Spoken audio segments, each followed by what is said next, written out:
سلام، مومنی هستم از سایت nofuzgar.ir و توی این ویدیوی آموزشی قصد داریم تا شما رو با یک ابزار کاربردی به نام لیزی اسکریپت آشنا بکنیم. این ابزار در حقیقت یک اسکریپت هست که به شما امکان میده تا بسیاری از مراحل تست نفوذ شبکه‌های وایرلس و همینطور اعمال هکینگ رو به صورت اتوماتیک انجام بدید و دیگه نیاز نیست که برای هر کاری دستورات زیادی رو توی ترمینال تایپ بکنید. توسط این ابزار شما میتونید توی وقت و زمانتون هم صرفه جویی بکنید و البته هم کارهاتون رو سریعتر انجام میدید و این ابزار هم برای کسایی که میخواین کمتر تایپ بکنن بسیار مناسبه.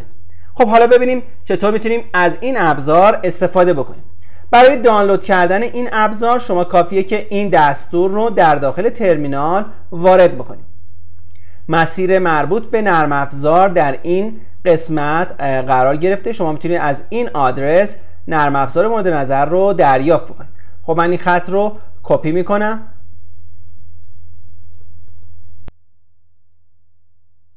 و یک ترمینال هم باز میکنیم.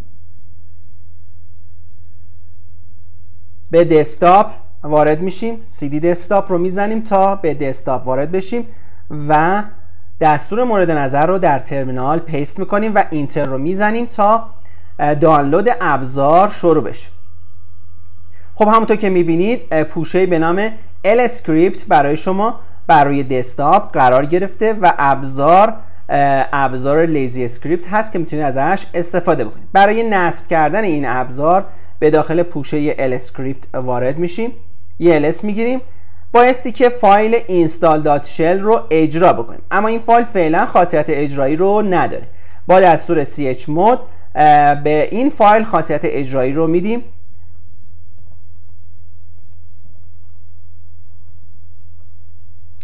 اینتر رو میزنیم و مجددا ls رو میگیریم. میبینید که این فایل رنگ سبز شد و خاصیت اجرایی رو گرفت.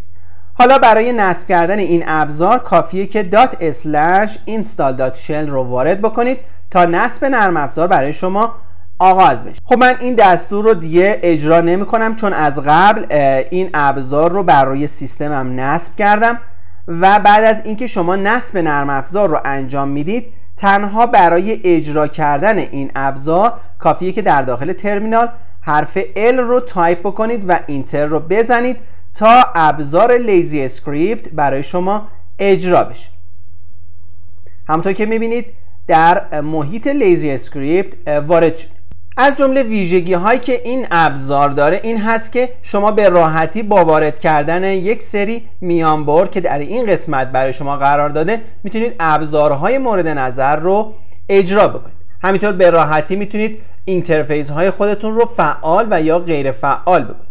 همینطور میتونید مک آدرس خودتون رو مشاهده بکنید و به راحتی هم میتونید مک آدرس کارت شبکه خودتون رو هم تغییر بدید. شما میتونید IP پابلیک سیستمتون رو با وارد کردن شماره 7 میتونید اون رو مشاهده بکنید. همینطور داخل این اسکریپت یک سری ابزار جاسازی شده که شما میتونید از طریق اینستالری که این اسکریپت در اختیارتون قرار میده و وارد کردن شماره مربوط به هر ابزار که در ادامه با اون آشنا خواهیم شد میتونید این ابزار رو به راحتی نصب بکنید و درگیر مراحل نصب یک نرم افزار نمیشید. مثل ابزارهای دیپندنسی که بایستی یک ابزار داشته باشه تا بتونه کار بکنه. خب حالا بریم ببینیم چطور میتونیم از این ابزار استفاده بکنیم. اما بعد از نصب نرم افزار و زمانی که شما حرف L رو وارد میکنید یک سری سوالهایی رو قبل از اینکه این محیط رو برای شما به نمایش در بیاره از شما میپرسه. مثل اینکه فقط از این ابزار برای امور آموزشی استفاده بکنید و برای تست نفوذ شبکه لوکال خودتون استفاده بکنید. بعد از اینکه این مرحله رو رد میکنید از شما میخواد که اسم کارت شبکه وایرلستون رو زمانی که در حالت منیج هستید وارد بکنید. بعد از اون از شما میخواد که اسم کارت شبکه خودتون رو زمانی که در حالت مانیتور مود قرار گرفته وارد بکنید. و بعد از طی کردن این مراحل این صفحه رو به شما نمایش میده. در این قسمت همونطور که میبینید یک سری شماره با یک سری رنگ برای شما قرار گرفته. رنگ‌های زرد در حقیقت ابزارهایی هستن که شما میتونید ازشون استفاده بکنید و قابلیت اجرایی رو دارن. اما رنگ قرمز مربوط میشه به ابزارهایی که در حال حاضر روی سیستم شما نصب نیست و قبل از اینکه بخواید از این ابزار استفاده بکنید بایستی اون رو روی سیستم نصب کنید. خب حالا بریم ببینیم چه ابزارهایی توسط این اسکریپت در اختیار ما قرار گرفته. شما با دستور if، اگر if رو در اینجا وارد بکنید میتونید دستور if config رو داشته باشید. با شماره های 1 2 و 3 میتونید اینترفیس WLAN خودتون رو فعال بکنید و همینطور میتونید مانیتور مود رو روی اون فعال بکنید و همینطور میتونید چنج مک رو انجام بدید. معادل این سه دستوری که در اینجا قرار گرفته، یعنی شماره های 1 2 و 3، دستور استارت هست. اگر شما در اینجا دستور استارت رو وارد بکنید، کارت شبکه وایرلس شما رو فعال میکنه، اون رو به حالت مانیتور مود میبره و بعد از اون مک آدرس کارت شبکه رو هم برای شما تغییر میده. همینطور اگر دستور D1 D2 و D3 رو هم بزنید باعث غیر فعال شدن این موارد میشه که معادل این سه دستور استاپ هست که معادل دستورهای D1 D2 و D3 هست. شما توسط ابزار آنونیموس میتونید عمل ناشناسی رو برای خودتون ایجاد بکنید و در حقیقت میاد و IP شما رو تغییر میده. همینطور ابزار آنونسورف هم باعث میشه که شما IP تون تغییر بکنه و در حقیقت یه جورایی عمل ناشناس بودن رو برای شما ایجاد خواهد کرد. خب حالا قصد داریم که از ابزار آنونسورف استفاده بکنیم و این ابزار رو فعالش بکنیم.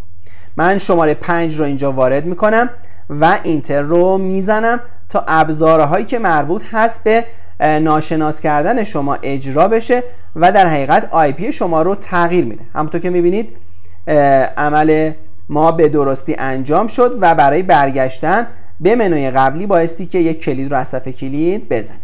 خب حالا ببینیم که چه IP رو به ما اختصاص داده. من مرورگر رو باز میکنم و در اینجا What is my IP رو تایپ میکنیم.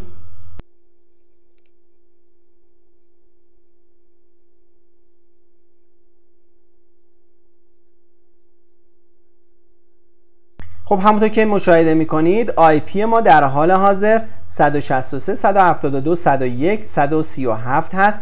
خب من این ابزار رو غیر فعال میکنم با استفاده از دستور D5 آنونسورف رو غیر فعالش میکنیم ببینیم که IP ما آیا تغییر خواهد کرد یا نه. دستور D5 رو در اینجا وارد میکنیم و اینتر رو میزنیم.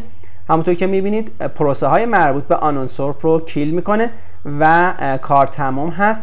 پرس اینتر رو میزنیم تا به منوی قبلی برگردیم. حالا مجددا یک تب دیگه باز میکنیم و در اینجا هم What is my IP رو مجددا تایپ میکنیم. همونطور که میبینید IP ما تغییر کرد و IP ما شد 575 که کاملا با این IP که در اینجا داشتیم متفاوت هست و میبینید که IP ما رو توسط ابزار آنونسورف برای ما تغییر میده. خب ابزارهای دیگه هم در این قسمت قرار گرفته. توسط شماره 7 شما میتونید پابلیک IP آدرس خودتون رو مشاهده بکنید. توسط شماره 8 میتونید مک آدرس کارت شبکه خودتون رو مشاهده بکنید. شماره 8 رو من اینجا وارد میکنم. در اینجا به ما میگه که کدوم یک از کارت های شبکه خودتون رو قصد دارید مک آدرسش رو مشاهده بکنید. من شماره 3 رو میزنم و مک آدرس کارت شبکه رو برای ما به نمایش در میاره. اما ابزارهای دیگه‌ای که در این قسمت در اختیار شما قرار میگیره و مربوط هست به تست نفوذ شبکه‌های وایرلس، هندشیک هست، فایند WPS پین هست، وب هکینگ هست و ابزارهای من این د میدل که شما میتونید از این ابزارها استفاده بکنید. به عنوان مثال شماره 11 رو من اینجا وارد میکنم. در اینجا به ما میگه که آیا قصد دارید که کارت شبکه وایرلستون رو به حالت مانیتور مود ببرید یا نه. اگه این کار رو انجام بدید مراحل مانیتور مود کردن برای شما فعال میشه و میتونید کارت های وایرلس یا اکسس پوینت هایی که اطراف شما هست رو جستجو بکنید و یکی از اونها رو انتخاب بکنید و مراحل حمله WPS رو روی اونها انجام بدید. خب من نو رو میزنم تا برگردم به منوی قبلی. همینطور وب هکینگ رو هم در اینجا داریم. شماره 12 رو میزنیم مجدد بایستی که مانیتور مود رو فعال بکنیم. خب این موارد رو به خاطر اینکه ما توی دیویدیوهای آموزشی خودمون آموزش دادیم دیگه اجرا نمی‌کنم، خیلی ساده هست و میتونید از اونها استفاده بکنید. حملات من این د میدل یا مردی در میان رو هم در اینجا داریم، شماره 13 که ابزارهایی که در این قسمت میتونید ازش استفاده بکنید اسنیف کردن برای پسورد و ابزار SSL استریپ هست. همینطور ابزار سی تول کیت، من این د میدل و DNS اسپوف رو در اختیار شما قرار میده که میتونید با وارد کردن هر کدوم از این شماره ها به ابزارهای مورد نظر دسترسی پیدا بکنید و مراحل کار رو انجام بدید. استفاده کردن از این ابزارها خیلی ساده است. برای شما گزینه‌هایی رو در اختیارتون قرار میده و فقط شما کافیه که حالا یا پورت یا آدرس IP اون سیستم هدف رو وارد بکنید. با دستور بک میتونیم به مرحله قبلی برگردیم. من اینجا بک رو میزنم تا به منوی اصلی وارد بشیم. همینطور با دستور شماره 14 میتونیم متا اسپلویت رو اجرا بکنیم. در این قسمت شما قابلیت این رو دارید که یک پیلود توسط ابزار MSF ونوم ایجاد بکنید که خیلی راحت گزینه‌هایی رو در اختیار شما قرار میده و سوال‌هایی رو از شما میپرسه و شما با وارد کردن این سوال‌ها میتونید پیلود خودتون رو ایجاد بکنید، میتونید لیسنر رو ایجاد بکنید و میتونید MSF کنسول رو اجرا بکنید. حتی میتونید MSF کنسول رو هم آپدیت بکنید و میتونید نسخه GUI مربوط به MSF کنسول یعنی آرمیتیج رو هم با وارد کردن عدد شماره 6 در اینجا اجرا بکنید. من بک رو میزنم. اما یکی از قابلیت‌های خوب این ابزار بخش تولز اون هست که ابزارهای زیادی رو در اختیار شما قرار میده که شما میتونید تست‌های نفوذ شبکه‌های وایرلس و انجام اعمال هکینگ رو انجام بدید. خب من شماره 9 رو در اینجا وارد میکنم. ابزارهایی که در قسمت تولز وجود دارن دسته‌بندی های وای فای تولز، ریموت اکسس، اینفورمیشن گدرینگ و آدرینگ دارن و همینطور توسط بخش اینستال اند ری اینستال تول شما ابزارهایی رو که روی سیستمتون نیست میتونید توسط این قسمت انتخاب بکنید و اون ابزار رو نصب بکنید. حالا به این قسمت هم خواهیم رسید. من ابتدا شماره 1 رو وارد میکنم تا ابزارهای مربوط به وای فای رو شما مشاهده بکنید. میبینید که ابزارهایی که در این قسمت قرار گرفته ابزارهای زیادی هست. در این قسمت ابزارهایی که با رنگ قرمز مشخص هستن ابزارهایی هستن که روی سیستم نصب نیستن و شما بایستی اونها رو نصب بکنید. اما ابزارهایی که رنگ اونها سفید هست مثل وای فای تی، کاب، فرن، نت دیسکاور و موارد دیگه ابزارهایی هستن که روی سیستم نصب هستن و شما میتونید ازشون استفاده بکنید. به عنوان مثال شما قصد دارید که از ابزار وب اسپلویت که یک فریم ورک قدرتمند هست و ابزارهای زیادی رو داخل خودش داره استفاده بکنید. میایید و اینجا شماره 21 رو وارد میکنید. بعد از اینکه این دستور رو وارد میکنید به شما پیغام میده که این ابزار روی سیستم شما نصب نیست و بایستی با انتخاب کردن شماره 4 یعنی اینستال او ری اینستال تولز این ابزار رو نصب بکنید. پرس any key رو میزنیم و شما میتونید این ابزارها رو از این قسمت انتخاب بکنید و نصب بکنید. همینطور ابزار اترنال اسکنر هم در این قسمت قرار گرفته. ابزاری هست که میاد و آسیب پذیری اینترنال بلو رو روی سیستم شما شناسایی میکنه. آسیب پذیری که توسط باج افزار واناکرای استفاده میشد و شما میتونید از این ابزارها استفاده بکنید. خب من بک رو میزنم تا بریم منوهای دیگه رو هم در اینجا مشاهده بکنیم. شماره 2 رو میزنم، ریموت اکسس و ابزارهایی که برای دسترسی ریموت شما میتونید ازشون استفاده بکنید مثل بیلاگر که برای درست کردن یک کیلاگر میتونید ازش استفاده بکنید و ابزارهای دیگه‌ای که برای ساخت پیلود شما میتونید ازش استفاده بکنید. اما یکی از ابزارهای فوق‌العاده‌ای که من خودم ازش استفاده کردم و تونستم آنتی ویروس رو بایپاس بکنم ابزار زیری کاتو هست که میتونه برای شما یک پیلود undetectable ایجاد بکنه که در ادامه با این ابزار هم کار خواهیم کرد. ابزار دیگه ابزار دفترت هست که ابزار فوق‌العاده هست و آموزشاش رو هم توی کانال و هم توی آپارات برای شما قرار دادیم و ابزارهای دیگه مثل ابزار شلتر که آموزش این ابزار هم در بسته آموزشی ما وجود داره و شما میتونید ازش استفاده بکنید. شما هر کدوم از این ابزارها رو که قصد داشته باشید ازش استفاده بکنید بایستی که ابتدا اونها رو نصب کنید. یعنی ابزارهایی که اینجا به رنگ قرمز هستن روی سیستم نصب نیستن. مجددا بک رو میزنم و شماره 3 رو وارد میکنم. ابزارهای مربوط به اینفورمیشن گدرینگ، ابزارهایی که در این قسمت قرار گرفته ابزار قدرتمند اسنیپر هست، ابزار ریکانداک هست و اینفوگا و مواردی که در این قسمت قرار گرفته و شما میتونید از این ابزارها برای جمع آوری اطلاعات در مورد سیستم ها و حتی وبسایت ها استفاده بکنید. مجددا بک رو میزنم. حالا قصد دارم که یک ابزار رو روی سیستم نصب بکنم، بنابراین از قسمت مربوط به اینستال اند ری اینستال تولز این کار رو انجام میدیم. شماره 5 رو وارد میکنم تا لیست ابزارهای موجود در اینجا برای شما نمایش داده بشه. خب قصد دارم که اینترنال اسکنر رو اینجا استفاده بکنم، بنابراین شماره 43 رو در این قسمت وارد میکنیم. فقط نکته‌ای که باید دقت بکنید این هست که سیستم شما به اینترنت دسترسی داشته باشه تا بتونید این ابزارها رو روی سیستم نصب بکنه و بتونید ازشون استفاده بکنید. صبر میکنیم تا دانلود این ابزار تموم بشه و بعد بتونیم در مرحله بعد از این ابزار استفاده بکنیم.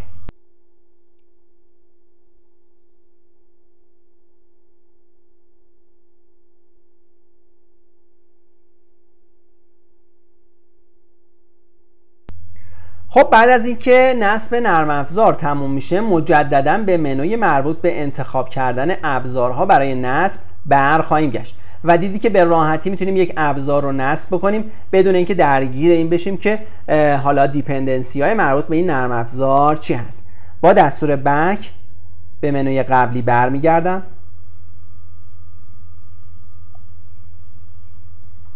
حالا مجددا شماره 1 رو در اینجا وارد میکنیم و اگر دقت بکنید میبینید که اینترنال اسکنر به رنگ سفید تبدیل شد، یعنی ابزار در حال حاضر روی سیستم ما نصب هست. حالا قصد دارم که از این ابزار که در حال حاضر روی سیستم نصب هست استفاده بکنم و عمل اسکن رو انجام بدیم. بنابراین شماره 26 رو در اینجا وارد میکنیم و اینتر رو میزنیم.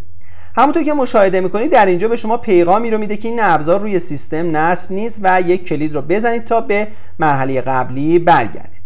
اما این ابزار رو ما دانلودش کردیم. من به مسیر مربوط به الاسکریپت مراجعه میکنم و همونطور که مشاهده میکنید اینترنال اسکنر در اینجا قرار گرفته. من اون رو بازش میکنم، راست کلیک میکنم و اوپن ترمینال رو میزنیم، یه ls میگیریم. همونطور که میبینید این ابزار قرار گرفته و شما با .escan میتونید این ابزار رو اجرا بکنید. حالا در این قسمت میتونید که IP و یا رنج آدرس های IP خودتون رو وارد بکنید. من 192.168.1.2 رو وارد میکنم و اینتر رو میزنم. میبینید که در حال اسکن کردن سیستم مورد نظر هست و صبر میکنیم تا نتیجه رو به ما نمایش بده. خب همونطور که مشاهده میکنین ابزار کارش رو تمام کرد و در اینجا هم به ما پیغام داد که هیچ vulnerability رو نتونست روی این سیستم پیدا بکنه. من مجددا دستور بک رو میزنم تا وارد قسمت قبلی بشیم.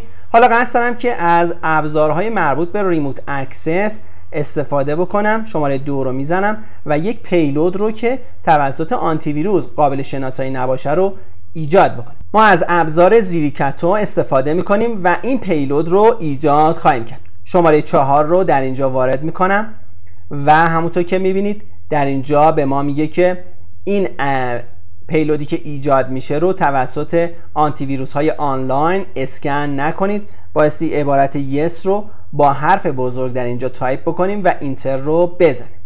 ابزار برای ما اجرا میشه. صبر میکنیم تا ابزار کامل اجرا بشه و بعد از اون مراحل رو انجام میدیم.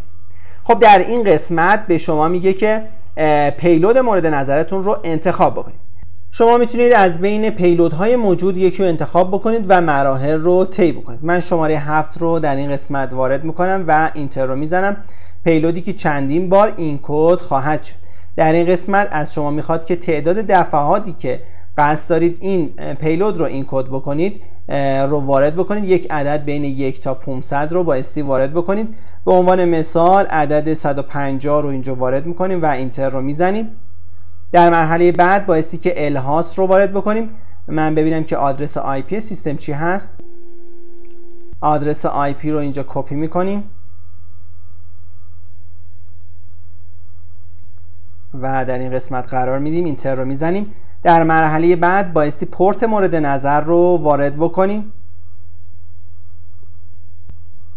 در این قسمت از شما میپرسه که آیا قصد دارید که آیکون مربوط به پیلود رو تغییر بدید یا نه. من نو رو میزنم و اینتر میکنیم. در مرحله بعد بایستی که یک مسیج برای کاربر مشخص بکنیم. در این قسمت میتونید مشخص بکنید که آیا پیغامی رو به کاربر بدیم یا نه. یس رو میزنیم. در مرحله بعد بایستی که تایتل اون پیغام رو مشخص بکنید. خب ما این عبارت رو وارد میکنیم و بعد از اون پیغام رو هم تایپ میکنیم. حالا اینجا هک رو ما اشتباه نوشتیم ولی دیگه پیغام رو نوشتیم. در قسمت بعد بایستی که یک نام برای اون پیلودتون انتخاب بکنید و اینتر رو بزنیم تا عمل ساخت و اینکد کردن این پیلود انجام بشه.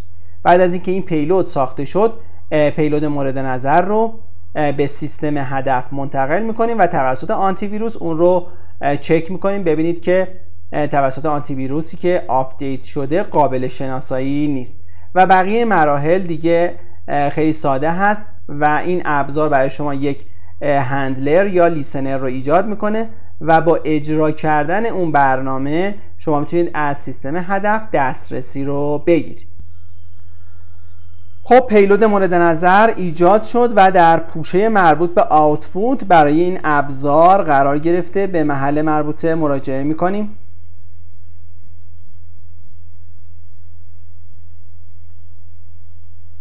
و پوشه آوتپوت و فایل ما در این قسمت قرار گرفته. خب من این فایل رو کپی میکنم و اون رو به سیستم هدف انتقال میدیم و توسط آنتی ویروس اون رو اسکن میکنیم. خب به سیستم هدف وارد شدیم و فایل مورد نظر رو در این قسمت پیست میکنیم. همونطور که مشاهده میکنید فایل ما در اینجا قرار گرفته و در حال حاضر هم هنوز پیغامی به ما داده نشده. خب من آنتی ویروس رو هم به شما نشون بدم که به روز هست. همونطور که میبینید 40 دقیقه قبل این آنتی ویروس به روز رسانیش رو انجام داده. روی فایل مورد نظر راست کلیک میکنیم و اسکن فور ویروس رو میزنیم. همونطور که میبینید اسکن انجام شد و هیچ تردی رو اینجا شناسایی نکرد.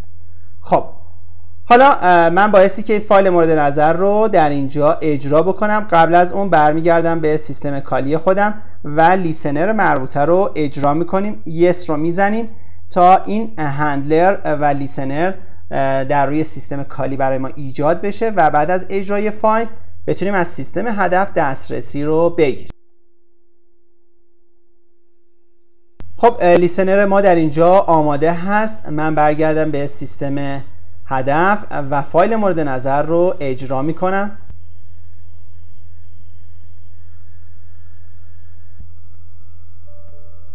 همونطور که می بینید فایل ما اجرا شد و پیغامی رو هم که در اون قسمت گذاشته بودیم به کاربر داره نشون میده. برمیگردیم به سیستم کالی و ببینیم که آیا برای ما سشنی رو ایجاد کرده یا نه.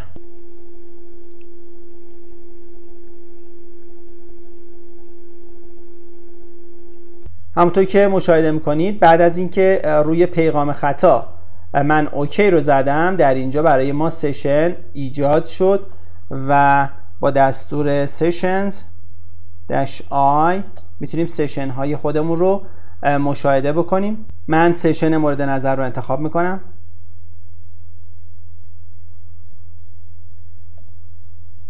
و همونطور که میبینید مترپرتر برای ما ایجاد شد و اجرا شد. سیسینفو رو میزنیم تا ببینید که سیستم مورد نظر از سیستم ویندوز 10 هست 64 بیتی و اطلاعات مربوط به سیستم رو در اینجا برای شما نمایش میده. خب همونطور که دیدید ما تونستیم که از سیستم مورد نظر دسترسی رو بگیریم و توسط این ابزار تونستیم پیلودی رو ایجاد بکنیم که قابل شناسایی توسط آنتی ویروس نبود. شما میتونید از ابزارهای دیگه‌ای که در اینجا وجود داره و میتونید توسط اونها پیلودها رو ایجاد بکنید ازشون استفاده بکنید. فقط نکته‌ای که باید دقت بکنید و خود ابزار هم به شما اشاره کرد این بود که پیلودهای ایجاد شده رو روی آنتی ویروس های آنلاین مثل ویروس توتال قرار ندید و اونها رو اسکن نکنید، چون که الگوریتم این ابزارها شناسایی میشه و شاید دیگه نتونید از این ابزارها استفاده بکنید. خب من بک رو میزنم، مجددا بک رو میزنیم.